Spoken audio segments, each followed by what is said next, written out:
ॐ श्री गुरवे नमः। ॐ शान्तिः शान्तिः शान्तिः। अखण्डानन्दबोधाय शिष्यसन्तापहारिणे सच्चिदानन्दरूपाय रामाय गुरवे नमः। ॐ शान्तिः शान्तिः शान्तिः। प्रणाम भगवान।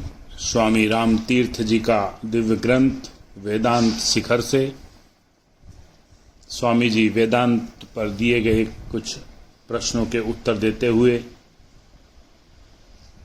कल बात चल रही थी कि जो हमारा भारतवर्ष है, जब तक वहाँ वेदांत प्रचलित था जनसाधारण में, तब तक भारत समृद्धशाली था। अब आगे लेते हैं।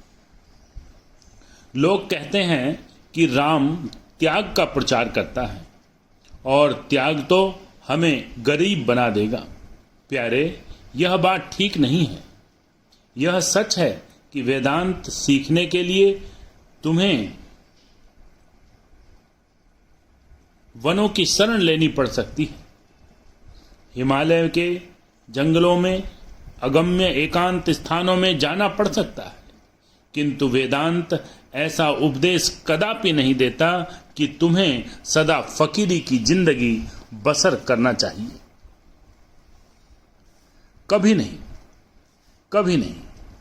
वनों में जाकर निवास करना तो ठीक उसी तरह से है जिस तरह विद्यार्थियों को महाविद्यालय में जाना पड़ता है। क्या यह सच नहीं है कि कोई भी विज्ञान या तत्व ज्ञान सीखने के लिए तुम्हें एकांत में रहना चाहिए? ऐसे स्थान में तुम्हें रहना चाहिए जहां परेशानियां न हों। तुम्हें ऐसे स्थान में रहना चाहिए तुम शांतिपूर्वक अपने अध्यापन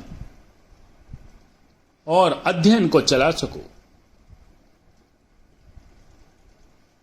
इसी प्रकार यदि भारतवासी जंगल में जाकर रहता है, यदि वह वनों में निवास करता है, तो वह केवल अपने को एक ऐसे स्थान में रखने के लिए जाता है जहां वह विज्ञानों के विज्ञान का पूर्ण ज्ञाता बन सके। बहुत बढ़िया लाइन है।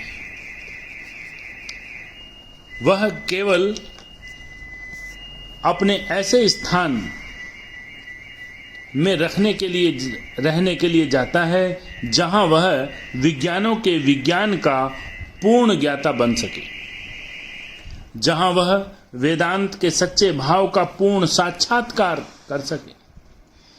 आप जानते हैं कि वेदांत रसायन विद्या की तरह एक प्रयोगात्मक विज्ञान है। रसायन विद्या में तब तक आप कोई उन्नति नहीं कर सकते जब तक आप उसके अनुरूप प्रयोग न करें। इसी भांति वह मनुष्य वेदांत के बारे में कुछ नहीं जान सकता है जो अपनी बौद्धिक शिक्षा के साथ साथ आध्यात्मिक प्रयोग नहीं करता। इन्हीं आध्यात्मिक प्रयोगों के लिए वह इस बौद्धिक ज्ञान को प्राप्त करने के लिए लोगों को वनों में जाकर रहना पड़ता है। वन तो विश्वविद्यालय, महाविद्यालय के तुल्य हैं। ज्ञान प्राप्ति के अनंतर वे संसार में आकर उसका प्रचार करते हैं, नित्य के जीवन में उसे घटाते हैं, लोगों को बतलाते हैं कि वे तत्व ज्ञान की पद्धति से किस तरह व्यवहार कर सकते हैं। आप जानते होंगे कि प्रत्येक ब्राह्मण हिंदू जो 5 वर्ष वन में बिताने पड़ते थे, प्रत्येक ब्राह्मण को या हिंदू को 5 वर्ष वन में बिताने पड़ते थे, उनमें वह इसी ज्ञान को प्राप्त करता था। इसे प्राप्त कर उसे दुनिया में आकर काम करना पड़ता था। उनमें से कुछ तो साधारण गृहस्थी के कर्तव्यों का भी पालन करते थे। वेदांत का पूर्ण ज्ञान होने के अनंतर प्रत्येक व्यक्ति को साधु नहीं बनना पड़ता। यह ठीक बात है कि बहुत से विद्यार्थी साहित्य शास्त्री, विज्ञान शास्त्री की उपाधि तो प्राप्त करते हैं, परंतु उन सब से अध्यापक या आचार्य बनने की आशा नहीं की जाती। कुछ मजिस्ट्रेट होते हैं, कुछ व्यापारी होते हैं, कुछ अध्यापक भी हो जाते हैं। इसी तरह वेदांत की उपलब्धि पूरी तरह से वेदांत के साक्षात अनुभव का अर्थ है आप उस अवस्था को प्राप्त हों जिसमें सारा संसार आपके लिए स्वर्ग, एक उद्यान समान बन जाए, जिसमें संपूर्ण विश्व आपके लिए बैकुंठ बन जाए, ताकि जीवन सचमुच जीने योग्य हो जाए।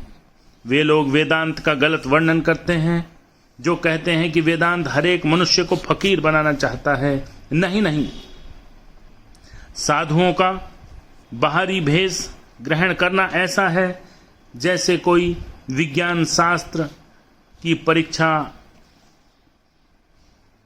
पास करने के बाद अध्यापन का व्यवसाय करें। इसके साथ हमें यह भी ज्ञात है कि वेदांत का प्रचार उन लोगों ने भी किया है जो आजीवन सांसारिक कार्यों में लगे रहते थे। वेदांत निराशावाद नहीं है। जो इस धर्म को निराशावाद बतलाते हैं वे गलत कहते हैं।